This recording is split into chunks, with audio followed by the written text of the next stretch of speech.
Hello दोस्तों, कैसे हो। आशा करती हूँ कि आप सब ठीक होंगे। आज अपन पढ़ने जा रहे हैं मध्य प्रदेश की महत्वपूर्ण गुफाएं पढ़ेंगे। ठीक है, जो प्रमुख है वही जो गुफाएं उनका वर्णन करेंगे। तो क्या है, अब पढ़ते हैं मगेंद्रनाथ की गुफा। तो मगेंद्रनाथ की गुफा कहाँ पर है? तो ये रायसेन जिले के पाटली गांव में है। मगेंद्रनाथ की गुफा कहाँ पर है? रायसेन जिले के पाटली गांव में है। इसकी खोज कब की गई थी? तो इसकी खोज 2019 में मध्य प्रदेश पुरातात्विक विभाग द्वारा की गई थी। इसकी खोज कब की गई थी? 2019 में मध्य प्रदेश पुरातात्विक विभाग के द्वारा मगेंद्रनाथ गुफा की खोज की गई थी। अब विशेषता क्या है इस गुफा की? तो यह 1 किलोमीटर लंबी गुफा है। ये किस प्रकार की गुफा है? 1 किलोमीटर लंबी गुफा है, जिसकी तुलना भीमबेटका से की गई है। जिसकी तुलना भीमबेटका से की गई है। इन गुफाओं में राग पेंटिंग प्राप्त हुई। क्या है? जो मगेंद्रनाथ की गुफा, इनमें राग पेंटिंग प्राप्त हुई है, जिसका संबंध जैन धर्म से बताया जाता है। जिसका संबंध जैन धर्म से बताया जाता है। ठीक है, आगे पढ़ते हैं आदमगढ़ की गुफा। आदमगढ़ की गुफा है नर्मदापुरम में स्थित है। आदमगढ़ की गुफा कहाँ पर है? नर्मदापुरम जिले में है। इसकी खोज 1960 से 61 में आरबी जोशी एवं एमडी खरे के द्वारा की गई थी। जो आदमगढ़ की गुफाएं है ना, इसकी खोज 1960 से 61 में आरबी जोशी एवं एमडी खरे के द्वारा की गई थी। इसकी विशेषता क्या है? इन गुफाओं में मध्यकालीन पशुपालक होने के साक्ष्य प्राप्त है। इन गुफाओं में मध्यकालीन पशुपालक होने के साक्ष्य भी प्राप्त किए गए हैं। ठीक है, फिर आ गया है उदयगिरी की गुफा। उदयगिरी की गुफा कहाँ पर है? ये विदिशा जिले में स्थित है। इसका निर्माण चौथी से 5वीं शताब्दी में वीरसेन साहब के द्वारा किए गए थे, जो कि चंद्रगुप्त विक्रमादित्य के सेनापति थे। क्या है? उदयगिरी गुफा का निर्माण चौथी से 5वीं शताब्दी में वीरसेन साहब के द्वारा की गई थी, जो कि चंद्रगुप्त विक्रमादित्य के सेनापति रहे थे। अब इन गुफाओं की विशेषता क्या है? यहाँ पर 20 गुफा समूह है। उदयगिरी की गुफाओं में 20 गुफा समूह है। पहली और 20वीं गुफा में जैन धर्म से संबंधित है। 5वीं भगवान विष्णु के वराह अवतार से संबंधित गुफा है। और 19वीं गुफा है जो कि अमृत गुफा कहलाती है। ठीक है, यहाँ तक जो गुफाएं समझ में आई आपको। फिर आगे पढ़ते अपन बाघ की गुफा। तो बाघ की गुफा कहाँ पर है? तो बाघ की गुफा धार जिले की कुक्षी तहसील के बाघी नदी के बाघ गांव में है। कहाँ पर है? धार जिले की कुक्षी तहसील के बाघी नदी के बाघ गांव में है। इसकी खोज 1818 में डेगरफील्ड के द्वारा की गई थी। बाघ गुफाओं की खोज 1818 में डेगरफील्ड के द्वारा की गई थी। इसकी विशेषता क्या है? इसका निर्माण गुप्त काल में हुआ है। इसका निर्माण गुप्त काल में हुआ है, किंतु जीर्णोद्धार अर्थात इसकी मरम्मत परमार वंशीय राजाओं के द्वारा हुआ है। इसका जो मरम्मत हुई वो परमार वंशीय राजाओं के काल में हुआ है। इन गुफाओं को अजंता एलोवेरा की गुफा के समकालीन भी बताया जाता है। क्या है? जो बाकी गुफा है इसको अजंता एलोरा की गुफा के समकालीन भी बताया जाता है। ये गुफा रंगीन भित्ति चित्र के लिए प्रसिद्ध है। ये गुफा रंगीन भित्ति चित्र के लिए भी प्रसिद्ध है। इस चित्रकारी को मुराल पेंटिंग के नाम से भी जाना जाता है। क्या है? जो बाकी गुफाएं जो भी चित्रकारी की गई है उसे मुराल पेंटिंग के नाम से भी जाना जाता है।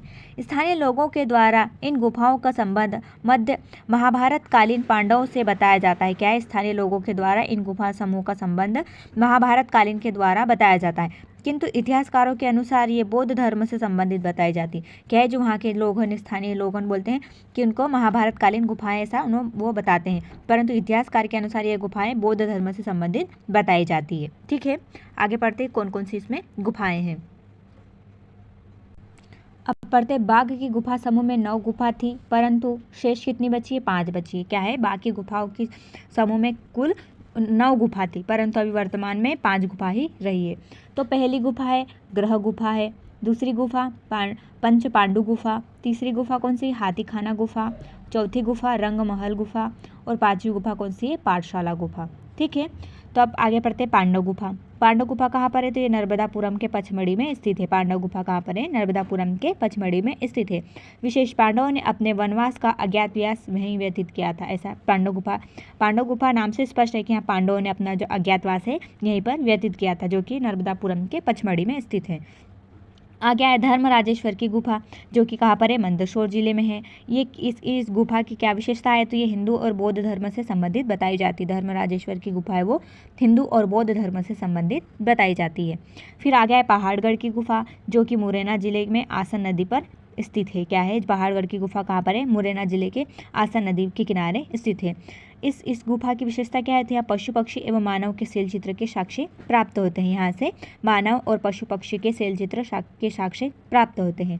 फिर आ गया है बिलोरा की गुफा, जो कि ग्वालियर जिले में स्थित है। बिलोरा की गुफा कहाँ पर है? ग्वालियर जिले में स्थित है।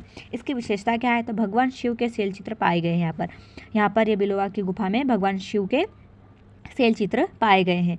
बिलोवा पान की खेती के लिए प्रसिद्ध माना जाता है। बिलोवा पान की खेती के लिए प्रसिद्ध माना जाता है। आगे है सिद्धांचल जैन मंदिर की गुफा, जो कि कहाँ पर है, ग्वालियर जिले में स्थित है। इसकी विशेषता क्या है, ये जैन धर्म से संबंधित बताया जाता है। क्या है, जैन धर्म के संबंधित मंदिरों का समूह है, ऐसा बताया जाता है। फिर आ गया है सारूमारू की गुफा, ये कहाँ पर है, सीहोर जिले में। सारूमारू की गुफा कहाँ पर है, सीहोर जिले में है। ये सम्राट अशोक के द्वारा संबंधित माना जाता है। क्या है इसका संबंध, जो सारूमारू की गुफा है ना, इसका संबंध सम्राट अशोक के संबंधित बताया जाता है। अशोक के द्वारा बौद्ध भिक्षुओं को दान में दी गई थी। ये गुफा अशोक के द्वारा बौद्ध भिक्षुओं को दान में दी गई थी। आ गया है मारा की गुफा, जो कि कहाँ पर है, सिंगरौली जिले में माड़ा तहसील में है। मारा की गुफा कहाँ पर है, सिंगरौली जिले की माड़ा तहसील में स्थित है। बौद्ध धर्म से संबंधित बताया जाता है, इसे भी बौद्ध धर्म से संबंधित बताया जाता है, जहाँ पर रावण माड़ा, शिव माड़ा, गणेश माड़ा, विभा माड़ा और जल नलिया माड़ा इत्यादि गुफाएं हैं। वहाँ पर मारा की गुफा में ही ये रावण माड़ा, शिव माड़ा, गणेश माड़ा, विभा माड़ा और जल नलिया माड़ा भी गुफाएं स्थित है। ठीक है, आगे पढ़ते हैं। क्या है, अब आया शंकराचार्य की गुफा। शंकराचार्य की गुफा कहाँ पर है, तो ये खंडवा जिले के मानधाता में नर्मदा नदी के तट पर स्थित है। शंकराचार्य की गुफा कहाँ पर है, खंडवा जिले के मानधाता में नर्मदा नदी के तट पर स्थित है। इसकी विशेषता क्या है, तो इस गुफा में आदि गुरु शंकराचार्य के भगवान शिव की उपासना की थी। क्या है, जो शंकराचार्य की गुफा है, वहाँ पर आदि गुरु शंकराचार्य ने भगवान शिव की उपासना की थी। वर्ष 2017 में शंकराचार्य की 108 फीट ऊंची मूर्ति का निर्माण हुआ।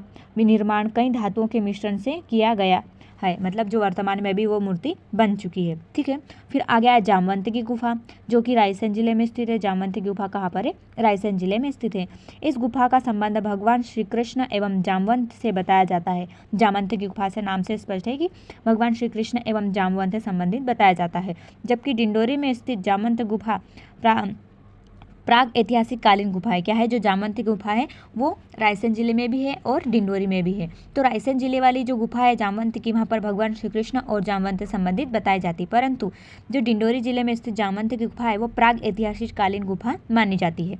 ठीक है, तो अपना जो गुफा थी मध्य प्रदेश की गुफा जो प्रमुख वो उसमें एक लेक्चर में ही कंप्लीट हो गए। ठीक है, तो आज के लिए बस इतना ही, धन्यवाद।